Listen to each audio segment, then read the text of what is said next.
Yeah, yeah. Hey yo, Mr. Dube, big up superstar.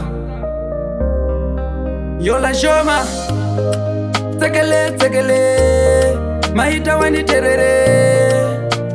It family.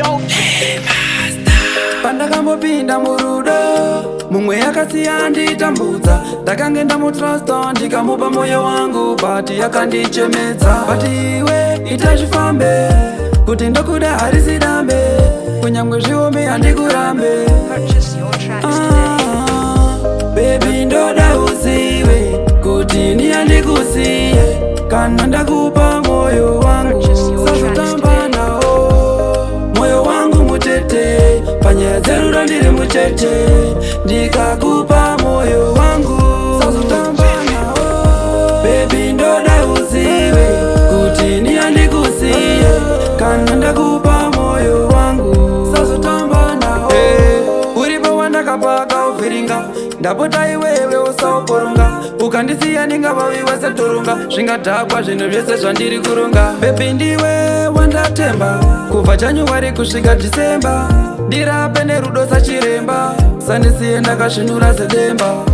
Bebi ndoda uzive kuti ni handikusiye, kana ndakupa moyo wangu sazotamba nawo. Moyo wangu mutete, panyaya dzerudo ndiri muchete, ndikakupa moyo wangu sazotamba nawo.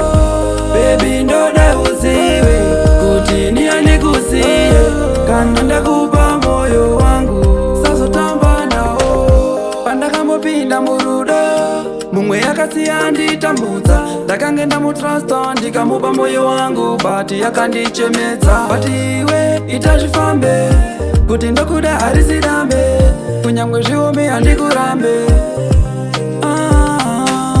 Baby ndoda uzive kuti ni handikusiye, kana ndakupa moyo wangu sazotamba nawo. Moyo wangu mutete, panyaya dzerudo ndiri muchete, ndikakupa moyo wangu sazotamba nawo.